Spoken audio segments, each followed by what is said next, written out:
Kita tumbuh dengan belajar menjadi seseorang, menjadi anak yang baik, menjadi orang yang berhasil, menjadi seseorang yang dicintai, menjadi seseorang yang terlihat baik di mata orang lain. Kita mengejar banyak hal, takut pada banyak hal, menyesali banyak hal, lalu perlahan terbiasa dengan semuanya sampai lupa mempertanyakan satu hal yang paling dekat dengan diri sendiri. Sebenarnya, untuk siapa hidup ini sedang kita jalani? Mungkin ada keinginan yang kita kira milik kita, padahal tumbuh dari penilaian orang lain.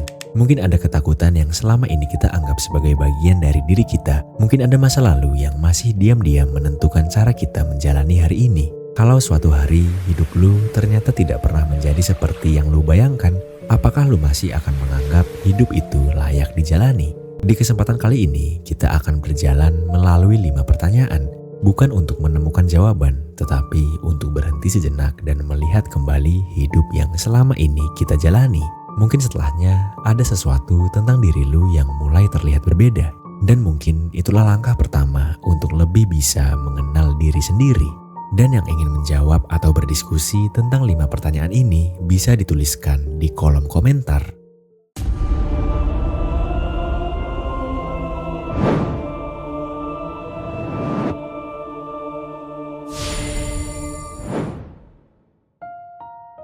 Pertanyaan pertama, kalau tidak ada seorang pun yang bisa melihat hidup lu, apakah lu masih ingin menjadi orang yang sama? Coba bayangkan untuk sesaat, semua mata yang selama ini melihat lu tiba-tiba menghilang. Tidak ada yang tahu pekerjaan lu, pencapaian, hubungan, bahkan pakaian yang lu pakai, atau kehidupan seperti apa yang sedang lu bangun. Tidak ada yang bisa memuji, tidak ada yang bisa iri, tidak ada yang bisa menilai apakah lu berhasil atau gagal. Dan ketika semua tatapan itu hilang, mungkin untuk pertama kalinya, lu tidak perlu terlihat menjadi seseorang. Kalau tidak ada seorang pun yang akan melihat, apakah pilihan lu masih akan sama? Apakah lu masih ingin mengejar pekerjaan yang sekarang lu kejar? Apakah masih menginginkan barang-barang yang sekarang lu inginkan?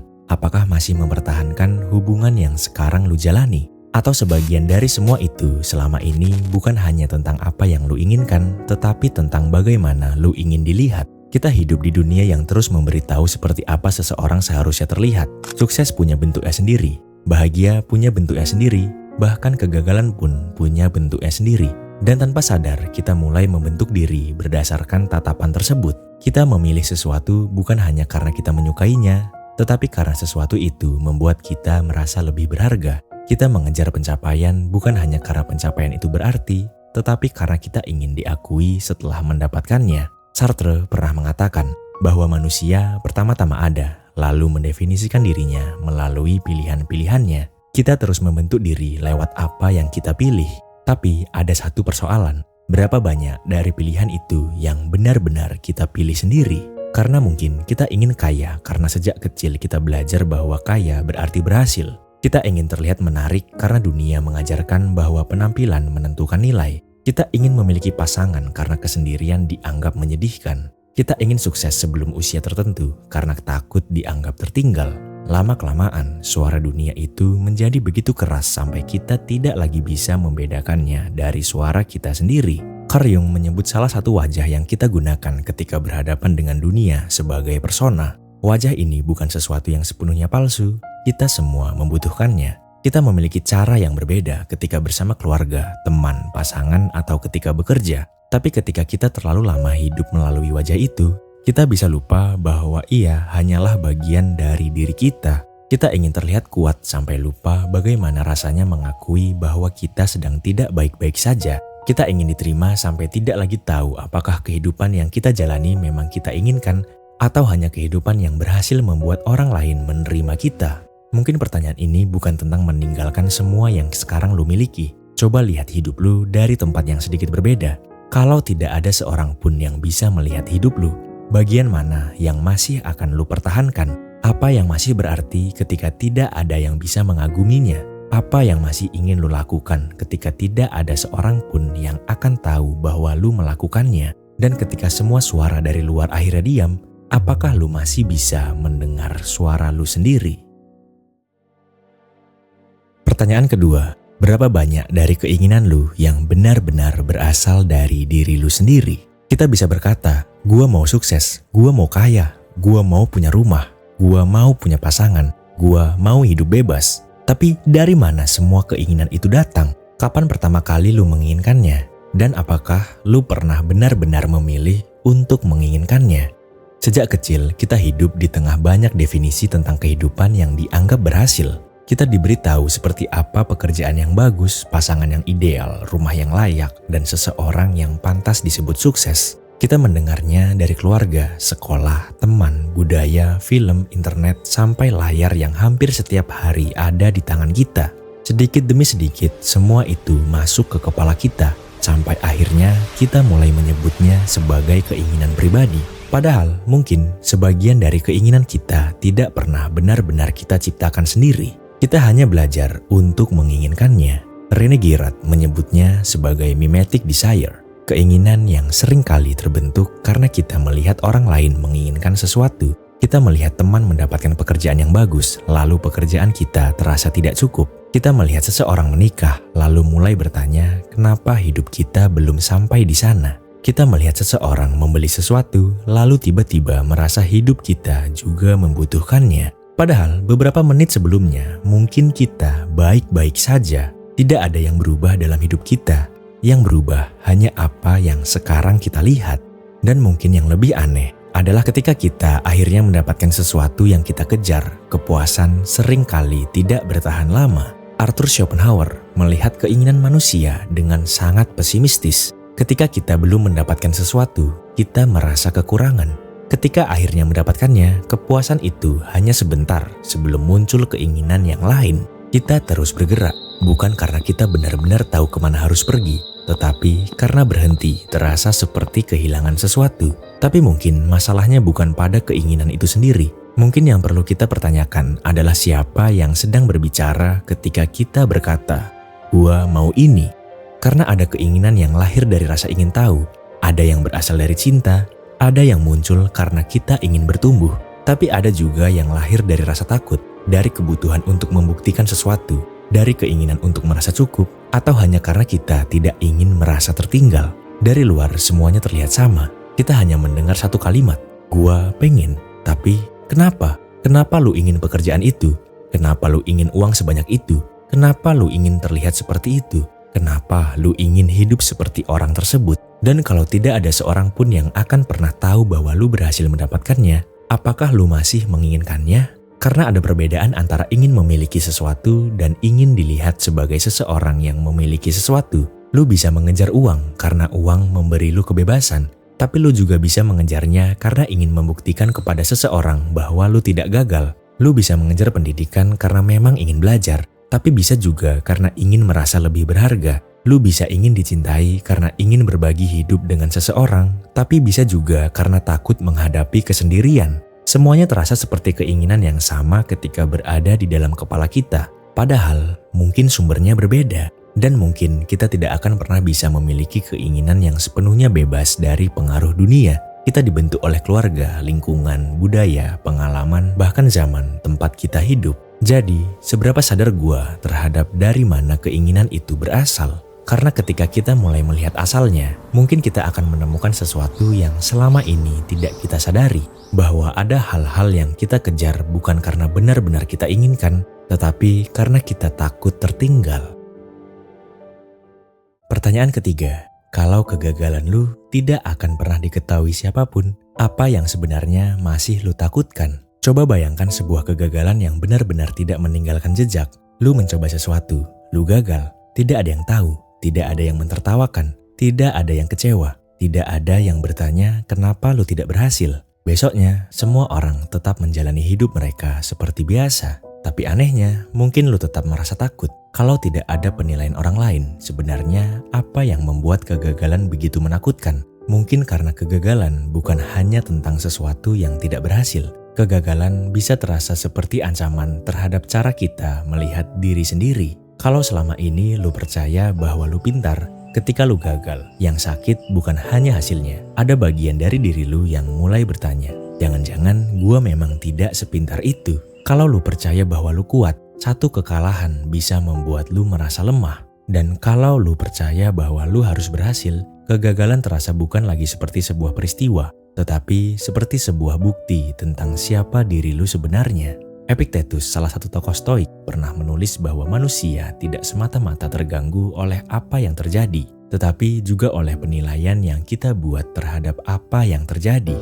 Kegagalan tetap menyakitkan, penolakan tetap menyakitkan, kehilangan tetap menyakitkan. Tapi setelah peristiwa itu terjadi, kita sering menambahkan sesuatu di atasnya. Sebuah cerita tentang apa arti semua itu bagi diri kita. Lu kehilangan pekerjaan, lalu berpikir gua tidak berguna. Lu gagal dalam hubungan, lalu berubah menjadi tidak ada yang akan pernah benar-benar mencintai gua.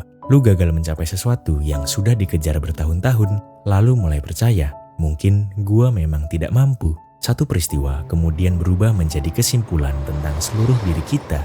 Dan mungkin disitulah ketakutan terhadap kegagalan menjadi jauh lebih dalam. Kita bukan hanya takut gagal, kita takut pada siapa diri kita setelah kegagalan itu terjadi. Mungkin itu juga alasan kita sering menunda, mencari alasan, memilih sesuatu yang terlalu aman, atau bahkan berhenti sebelum benar-benar mencoba. Karena selama belum mencoba, kita masih bisa berkata, sebenarnya gue bisa, gue cuma belum melakukannya. Sebab sesuatu yang belum dicoba belum bisa disebut gagal. Tapi ada harga yang harus dibayar ketika kita terlalu lama tinggal di dalam kemungkinan. Kita mungkin menghabiskan bertahun-tahun menjaga citra tentang diri sendiri, sampai akhirnya tidak pernah tahu seberapa jauh sebenarnya kita bisa pergi. Kierkegaard banyak berbicara tentang kecemasan yang muncul ketika manusia berhadapan dengan kemungkinan dan kebebasan. Kemungkinan memang memberi kita kesempatan untuk memilih, tetapi bersamaan dengan itu datang ketidakpastian. Kita ingin tahu bahwa keputusan kita benar sebelum mengambilnya. Kita ingin tahu hubungan itu akan bertahan sebelum benar-benar membuka diri. Kita ingin tahu usaha kita akan berhasil sebelum memberikan seluruh tenaga.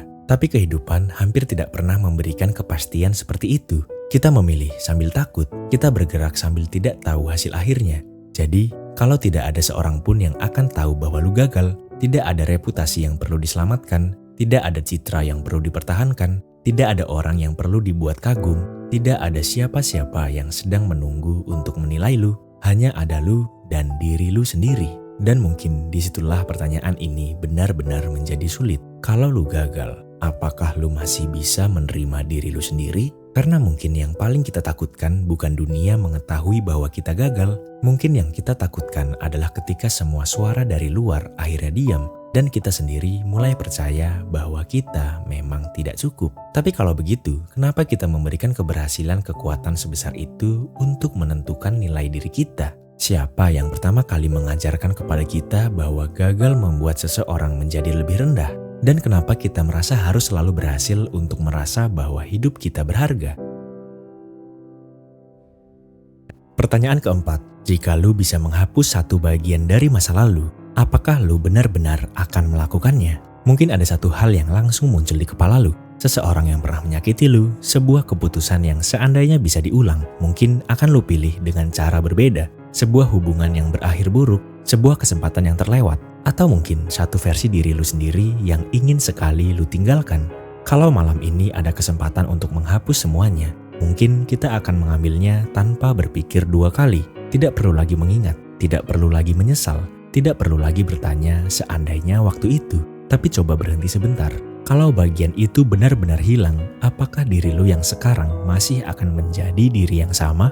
Karena masa lalu mungkin sudah tidak bisa kita sentuh, tetapi ia masih bisa menyentuh hidup kita. Satu pengalaman bisa mengubah cara kita mempercayai orang. Satu kegagalan bisa mengubah cara kita melihat kemampuan diri sendiri. Satu kehilangan bisa membuat kita takut mengalami kehilangan yang sama untuk kedua kalinya. Dan terkadang satu kalimat yang pernah diucapkan seseorang kepada kita bisa tinggal jauh lebih lama daripada orang yang mengucapkannya.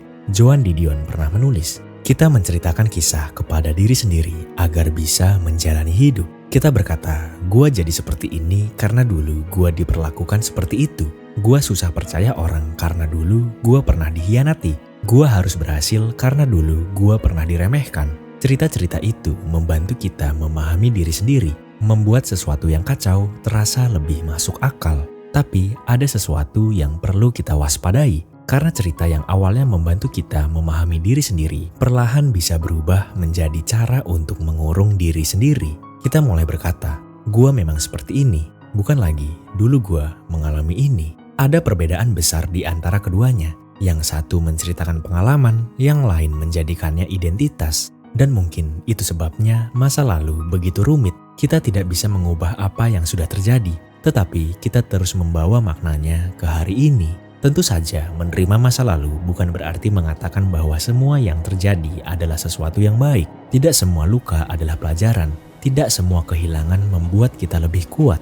Ada hal-hal yang memang menyakitkan. Ada sesuatu yang terjadi kepada kita yang memang tidak adil. Jadi, mungkin menerima masa lalu bukan berarti berterima kasih atas luka yang pernah kita alami. Mungkin menerima hanya berarti berhenti meminta masa lalu menjadi sesuatu yang tidak pernah terjadi. Kita bisa menyesali sebuah keputusan tanpa harus terus tinggal di dalam penyesalan itu. Kita bisa mengakui bahwa sesuatu pernah menghancurkan kita tanpa menjadikan kehancuran itu sebagai keseluruhan cerita tentang diri kita. Tapi, kalau lu menghapus satu bagian dari hidup lu tidak hanya menghapus rasa sakitnya, lu juga menghapus semua hal yang datang setelahnya. Orang-orang yang lu temui karena keputusan itu, cara berpikir yang berubah karena pengalaman itu, dan bahkan mungkin versi diri lu yang hanya bisa lahir karena pernah mengalami sesuatu yang sekarang ingin lu hilangkan. Bukan berarti semua penderitaan itu perlu. Hanya saja, kita tidak pernah tahu akan menjadi siapa jika kehidupan berjalan dengan cara yang berbeda. Kita sering terjebak dalam kata seandainya. Seandainya waktu itu gue tidak pergi. Seandainya gue lebih jujur. Seandainya gue tidak bertemu dia. Seandainya gue memilih pekerjaan lain. Kita menciptakan kehidupan alternatif di kepala kita. Kehidupan di mana satu keputusan diubah dan semuanya terasa lebih baik. Tapi kehidupan itu tidak pernah benar-benar kita kenal. Kita hanya tahu kehidupan yang sedang kita jalani. Dan mungkin ada sesuatu yang sunyi dari menyadari bahwa begitu banyak versi hidup tidak akan pernah kita jalani. Kita tidak akan pernah tahu bagaimana jadinya kalau kita memilih jalan yang berbeda. Yang kita punya hanya jalan yang benar-benar terjadi. Jadi, apa yang akan gue lakukan dengan kenyataan bahwa semua itu pernah terjadi? Karena mungkin kita tidak selalu bisa memilih apa yang terjadi kepada kita, tapi kita masih berhadapan dengan pertanyaan tentang apa yang akan kita lakukan setelahnya. Dan mungkin ada satu hal lagi yang perlu kita tanyakan kepada diri sendiri. Apakah kita masih menghukum diri kita yang dulu dengan pengetahuan yang baru kita miliki hari ini? Kita menuntut versi diri kita yang dulu untuk mengetahui sesuatu yang saat itu belum mungkin ia ketahui. Padahal orang yang mengambil keputusan itu belum tahu apa yang sekarang kita ketahui. Mungkin beberapa hal dari masa lalu memang tidak bisa diperbaiki, hanya bisa dipahami perlahan.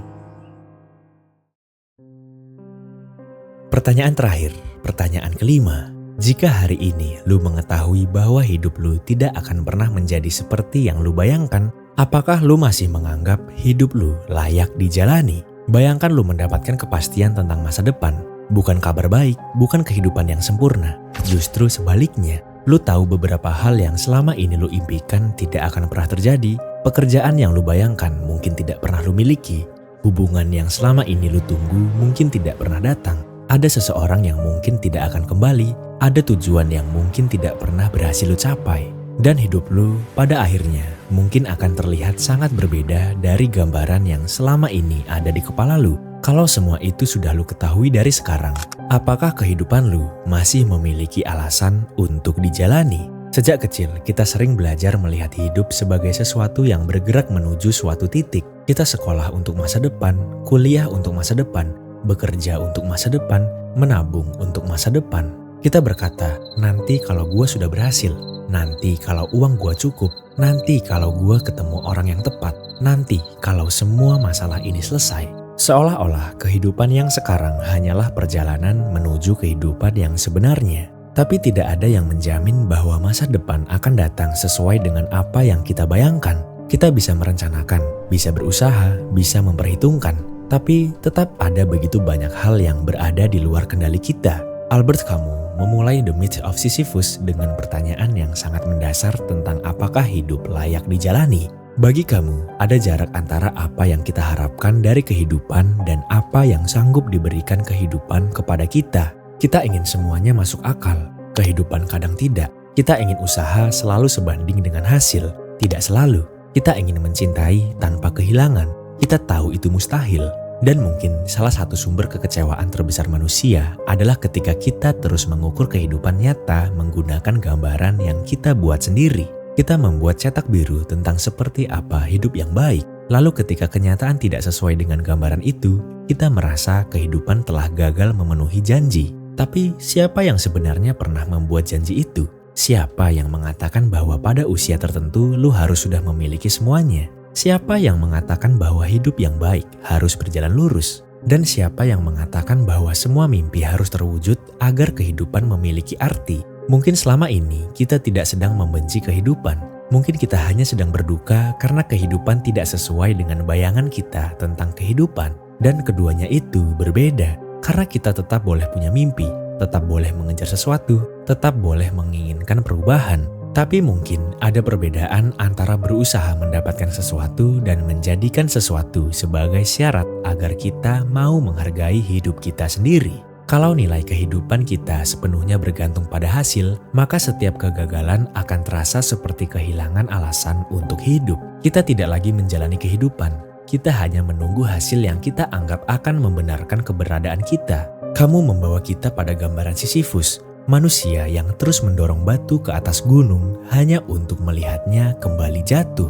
Tidak ada garis akhir, tidak ada pencapaian yang membuat semuanya selesai. Namun justru disitulah kamu menemukan sesuatu yang menarik. Kehidupan tidak harus memiliki akhir yang sempurna agar pengalaman menjalaninya memiliki arti. Mungkin nilai sebuah kehidupan tidak selalu terletak pada apakah kita berhasil mendapatkan kehidupan yang kita bayangkan. Mungkin ia juga terletak pada bagaimana kita hadir di dalam kehidupan yang benar-benar terjadi. Ini tidak membuat kehilangan menjadi tidak menyakitkan, tidak membuat kegagalan menjadi indah, dan tidak mengubah kenyataan bahwa ada hal-hal yang sangat kita inginkan tetapi tidak pernah kita dapatkan. Tapi mungkin kita bisa memisahkan dua hal. Hidup yang tidak sesuai dengan harapan dan hidup yang tidak memiliki nilai. Hidup lu bisa berantakan dan tetap berarti. Hidup lu bisa jauh dari rencana dan tetap memiliki sesuatu yang layak dirasakan. Lu bisa gagal menjadi orang yang dulu lu bayangkan dan tetap menjadi seseorang yang belum selesai bertumbuh. Karena mungkin kita terlalu sering mengukur kehidupan dari versi diri yang seharusnya kita capai. Seharusnya gue lebih sukses. Seharusnya gue sudah ada di sana. Seharusnya hidup gue seperti ini. Dan kata seharusnya bisa menjadi kata yang sangat kejam. Karena ia membuat kita terus membandingkan kehidupan yang nyata dengan kehidupan yang tidak pernah benar-benar ada. Kita berduka atas masa depan yang bahkan belum pernah terjadi. Kita merindukan versi diri kita yang hanya hidup di dalam imajinasi. Dan selama kita terus melakukan itu, mungkin kita menjadi buta terhadap kehidupan yang sedang berlangsung tepat di depan kita. Jadi, pertanyaan terakhir ini mungkin bukan tentang apakah hidup lu akan menjadi seperti yang lu inginkan. Karena kita tidak tahu, tidak ada satupun dari kita yang tahu. Mungkin kalau kehidupan ternyata tidak memenuhi semua harapan lu, apakah harapan itu akan membuat lu berhenti melihat nilai dari kehidupan yang benar-benar ada? 5 pertanyaan tentang siapa diri kita ketika tidak ada seorang pun yang melihat, tentang keinginan kita yang kita kira milik kita sendiri, tentang ketakutan yang muncul ketika kita gagal, tentang masa lalu yang tidak bisa kita ubah, dan tentang kehidupan yang mungkin tidak pernah menjadi seperti yang kita bayangkan. Kita akan terus berubah, keinginan kita berubah, ketakutan kita berubah, cara kita melihat masa lalu berubah, bahkan cara kita melihat kehidupan pun mungkin akan berubah berkali-kali. Mungkin malam ini lu tidak perlu terburu-buru memutuskan siapa diri lu. Cukup lihat kehidupan apa adanya, dengan semua hal yang belum selesai, dengan semua rencana yang gagal, dengan semua yang masih lu inginkan, dengan semua yang pernah hilang. Lalu berdiam diri sebentar. Mungkin itu saja yang perlu tinggal di malam ini. Bukan kepastian, hanya sebuah pertanyaan yang mungkin akan mengikuti lu jauh setelah video ini berakhir. Ketika tidak ada lagi yang melihat, menilai, membandingkan, atau menentukan seperti apa hidup yang seharusnya lu jalani, apa yang sebenarnya ingin lu lakukan dengan satu kehidupan yang sekarang ada di tangan lu. Dan seperti biasa, terima kasih, semangat.